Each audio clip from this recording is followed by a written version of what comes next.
Hi everyone, George here, and today what I'd like to talk to you about is a topic that popped up when I went for a haircut. As you can see, barber did have a decent job. I got to take more care in brushing my hair and combing it properly. Not always wearing a hat, but these days you need to wear a thinking cap to think. So I sat down, and here's where he is, by the way. Coiffure Irena, phone number 450-687-7800. Shout out to Tasso at 1600 Boulevard du Quai de la Belle Laval. For all of those of you that are in Ontario, the Maritimes, and Alberta, it's worth going to this fellow for a haircut. It's enjoyable, and he always does a good job, as you can see. Right? That's it for Tasso. Let's move on to the topic. The topic is, sat down in his chair and talked to me about, George, now there's talk that there will be a $25,000 fine or tax if you want to leave Canada. Now, why in heaven's name would you want to leave Canada? Well, it appears that everybody's losing their hair. Hopefully not me. I still have a good set of hair, according to what Tasso said. Right? He does try to pull a pullover from time to time on me, but it doesn't work. I'm there. Hair's hair. It'll grow back. Don't worry about it, Tasso. Just cut it so I can feel my head once in a while. So everybody's losing their hair over the proposed budget changes that I covered in another video with respect to capital gains and the inclusion rate being 67% as opposed to 50%. And some people are even considering moving out of the country, apparently. I think a large part of it is they listen to these dubious fellows. Now, listen to what he asks. If you could only choose 3 countries to live in, well, for me, it'd be Canada. Greece is not so bad either, but cashing out millions, how to cash out millions in crypto. Anyway, no comment there. Let's go back to the inclusion rate being increased, which, by the way, was taken out of the recent budget that was passed, and we were waiting for it to be passed as a separate package before summer vacation. Anyway, people are losing their hair and pulling their hair over the increase of the inclusion rate to capital gains from 50% to 67%. And what does that mean? What really this means is that if you have $100,000 worth of capital gains, only 50% or 50,000 will be taxable. And then you take that $50,000, you include it in your taxable income, and you tax it at whatever that rate, your marginal or actual tax rate is. So if it's 30%, you'd be paying taxes of 30% on the 50,000 that you included in income. So this is no longer the case, or will no longer be the case as of the 25th of June 2024, if and when the legislation changes or is adopted. I have a feeling it is, but at the time of recording this video, it remains to be seen. So what does that mean now? If that means if your gains is now, let's say, $300,000, only 67% of that $300,000. I'm lousy at math, so let's do that. $300,000, and I'm not too sure if you have to first subtract the $250,000 or include it all. So let's just do it all for the worst case scenario times 0.67. Now instead of including 50,000 on the 100,000, let's do it again. Okay, let's do it again. Let's say let's use 300,000 to see what the difference is. So 150,000 would be with the old rules with a $300,000 at 67%. You're including now $201,000 minus 150 is an extra $51,000. And let's say you're taxable at 30% times 0.3, you got an additional $15,300. Now, in the case of homes, the price of homes have skyrocketed. And the main reason why people are worried is because most typical Canadians have principal residence in the suburbs or in the city. This is a typical bungalow in the area near where I live in Laval, and this is a cottage up in Muskoka. Uh, and whether the cottage is in Val d'Or, up north in Lac Saint Jean, or Muskoka, Parry Sound, North Bay, Banff, you name it. What people are worried about is that these cottages that were purchased by the parents or the grandparents have accumulated a large number of potential capital gain, and when they pass or when it's time to transfer it over to an inherit a person that will inherit the property or even sell it, they will incur that extra tax that we just talked about. So I'm not sure if this is causing Canadians to consider leaving the country or not. It's highly dubious to listen to some folks, but the other thing people are considering to do, yeah, that's a chalet. Let's not get into a discussion about the differences between a chalet and a cottage, please. That is so revolting. Anyway, getting back to the topic, I'm always going off on a tangent. I'm trying to bring myself into the crux of the topic, and at this point I have to tell you, I am neither a lawyer or a CPA. I just have 25 years of experience and income tax, personal income tax in particular with expat taxation. That's why I know that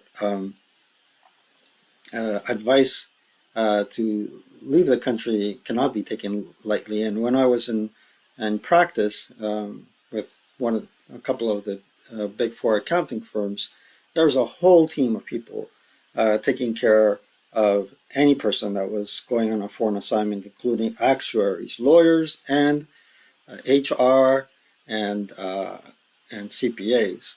So it's not a task that should be taken lightly. And personally, I wouldn't recommend it to anyone. But the question here is how can you avoid being in this situation? And apart from people leaving, the other thing that people have done is considering selling, actually hardcore selling the cottage. So they will just pay tax on the 50% inclusion, and then whoever acquires that property will have to deal with any higher inclusion rate. Now, a lot of people did criticize this measure, and I find that the criticisms are valid, even though there was as harsh as saying that the finance minister is financially illiterate, which I don't care to comment on that because I don't know her personally, and that's a value judgment. What I'm concerned about is that when you purchase capital property, you don't always get a dividend. You don't always get an income from it. You're taking a gamble that it will grow, and during that time that you're waiting for growth to occur, there is inflation, and you are losing a certain amount of value due to inflation. So it's a very high risky venture. And that's why we've always had a low inclusion rate in capital gains. And back in the 60s, we didn't have any capital gains tax whatsoever. But as governments needed, income, they decided to institute some sort of fair mechanism of taxation. History aside, question is now, you don't want to leave Canada. You're trying to sell your property, but it's not selling. And you're facing a gloom and doom deadline of 25th of June 2024. And here's the crux of the question. The crux of the question is, can you crystallize a capital gain without selling your property on or before the 25th of June 2024? And without going into any Jeopardy theme music, I'll give you a second or so to think about it and tell me if there's an answer to this question, yes or no. 1, 2, 3. Well, the answer to that question is yes, indeed. So, how can you crystallize a gain on your property, get that gain taxed at 50%, and then that uh, gain will reflect a new adjusted cost base of your property? Well, it's a two-step procedure, and it's not an easy task. I highly recommend that you consult a licensed, in good order CPA before you attempt this. Okay, and it's not an easy strategy. So, CPA or tax lawyer, whatever the case might be, make sure they're a licensed professional. It might cost you more upfront, but in the end, having that piece of legal advice in writing, okay, will pay its dividends. So the first thing you need to take into consideration, I'm going to write this in red, is A, the principal residence deduction.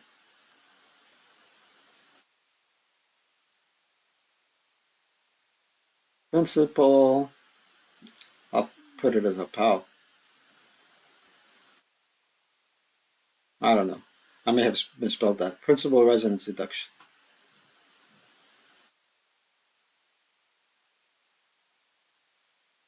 Residence.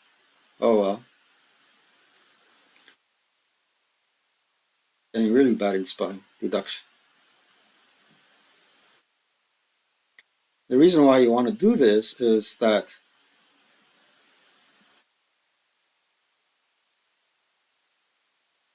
you can either consider this or this for your principal residence deduction. And it all depends on, I guess, well, you ordinarily lived in either of those two properties, and the principal residence deduction is one per family. So now you can have a choice as to which one you're going to claim a principal residence deduction on. So one of the two will be taxable, but not both.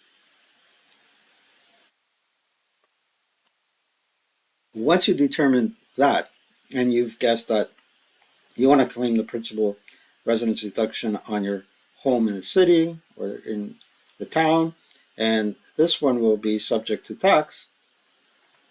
What you can do to crystallize this gain on your cottage or chalet, makes no difference, is consider converting it,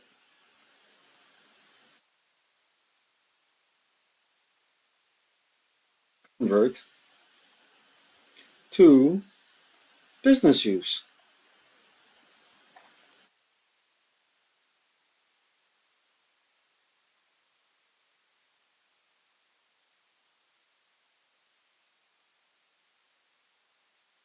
And by convert to business use, I mean either a campsite where you do offer services to people that camp. Most chalets or cottages also have substantial land where people can set up a tent, um, or a bed and breakfast.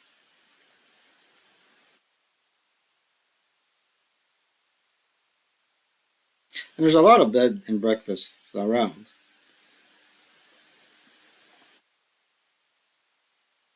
You should also consider hiring 5 employees.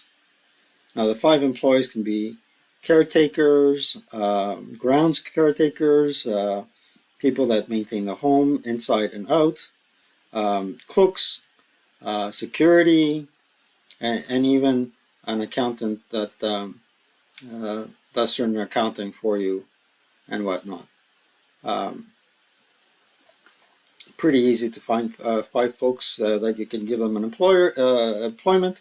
It will entail that you become an employer and register as such with Revenue Canada, get your remittance slips, your remittance numbers and whatnot. Now, why did I say camp or bed and breakfast as opposed to short-term rental like Airbnb? The reason why is that for short-term rental, there are new rules that are being governed, and it's not, it may not be tax advantageous, but with a camp and a bed and breakfast, since you're offering services, and if there's any question of doubt, you hire 5 employees to to conduct these services, you can actually um, you can actually claim depreciation to increase your loss at that point, um, if it is a loss, or reduce your income. So you convert to business use, camp or bed and breakfast. Of course, there are risks associated with this. You have to probably tell your insurance that now your cottage is a business, and that would probably change your insurance premiums. However, um, however, you can claim those insurance premiums against the income that you receive. And also, the other thing that I want to tell is that um, it would not be used for personal purposes at all. So if it's not being used for personal purposes, then um, then it would be 100% taxable. The income would be 100% taxable and 100% deductible. Um, yeah. So what happens when you convert to uh, business use? What happens, in fact, is what we call in tax.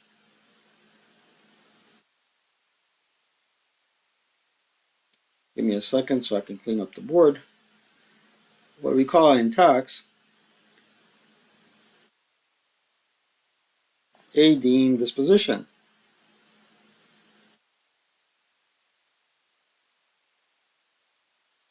And what a deemed disposition means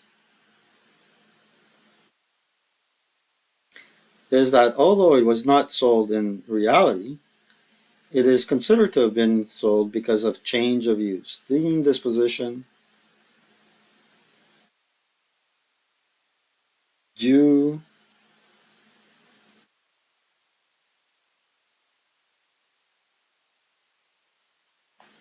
due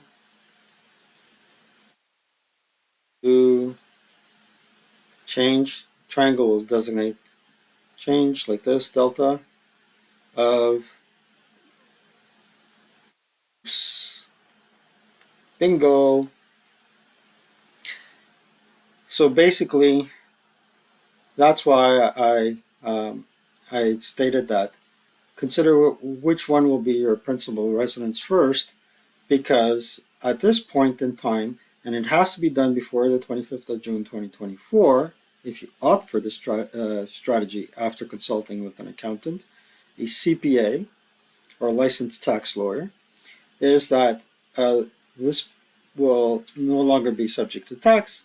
And this fellow here, let's say you bought it for 200,000, 250K,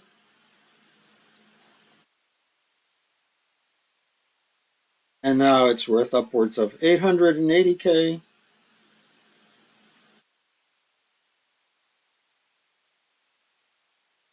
This will be recorded as being disposed sometime before the 25th of June 2024.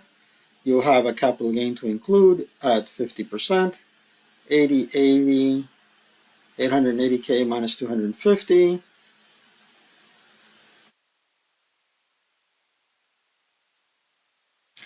And that comes out to minus whatever legal fees and other fees you have, 630K of, of a gain included at 50%. So half of that is 315? Yeah, 315K included as taxable income in your return. You pay tax on it. And lo and behold, this, let me change colors.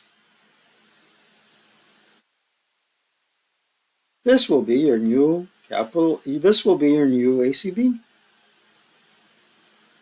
as opposed to this. And what do I mean by new ACB? Uh, that would entail it being your new adjusted cost base.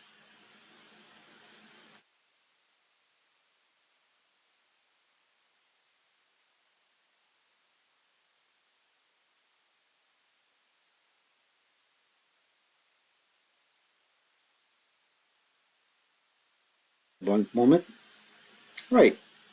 So going forward, whatever gain may accumulate will be whatever gain it was at the date of change of use, 880 to whatever the amount will be.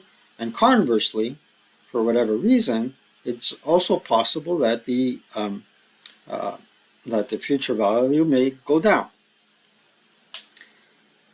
So, long story short, now one other important point is that, and I don't want to forget it, is the reason why I mentioned 5 employees is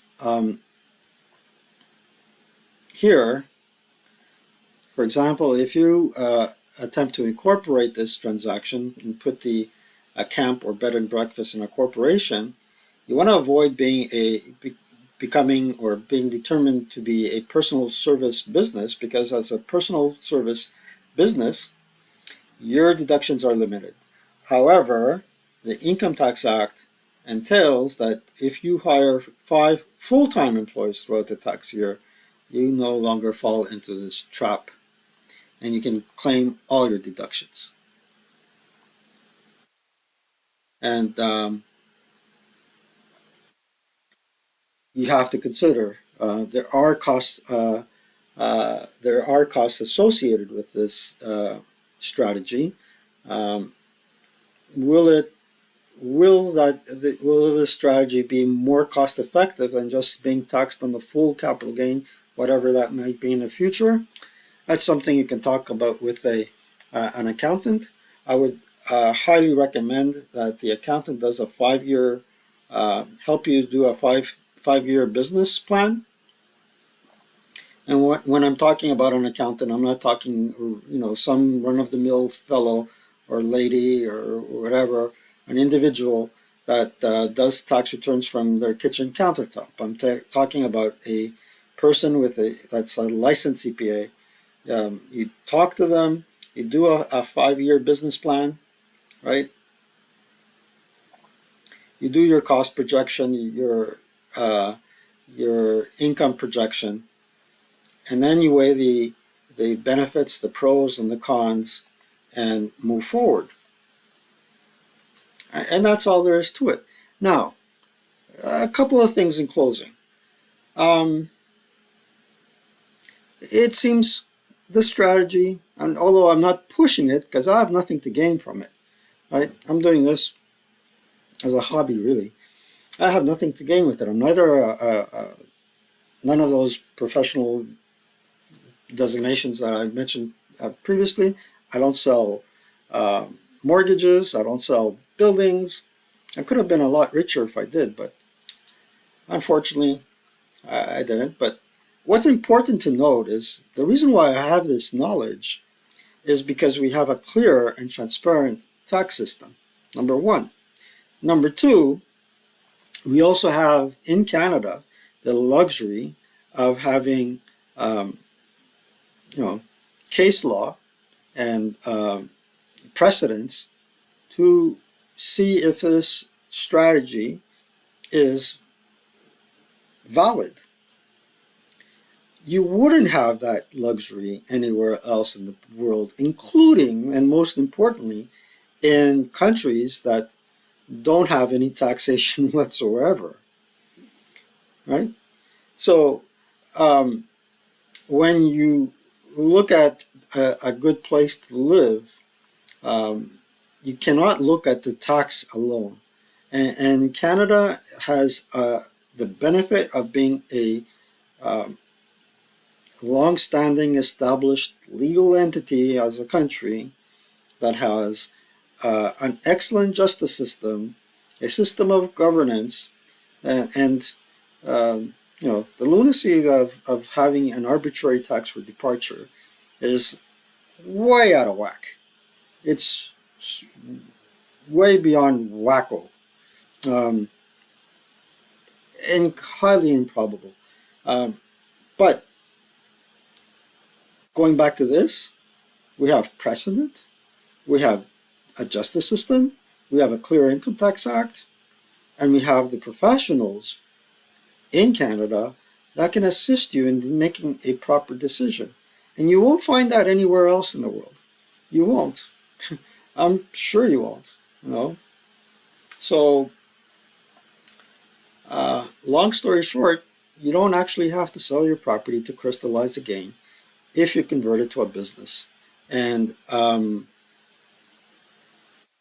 if I had a cottage sitting there, just accumulating capital gains and not um, earning any income throughout the year, I would consider putting it to use and making the most of it for the income, the deductions, and the potential crystallization of your capital gains. That's just my 2 cents. Like I said before, I'm repeating myself. Do not take my advice. Do your own research on the side as well. Do consult and ask a CPA about it, um, or a tax lawyer. And with that said, I will thank everyone for liking and subscribing, and tell all your friends about this channel. It's the best way that this channel will grow and will encourage me to make more videos. Take care. See you soon.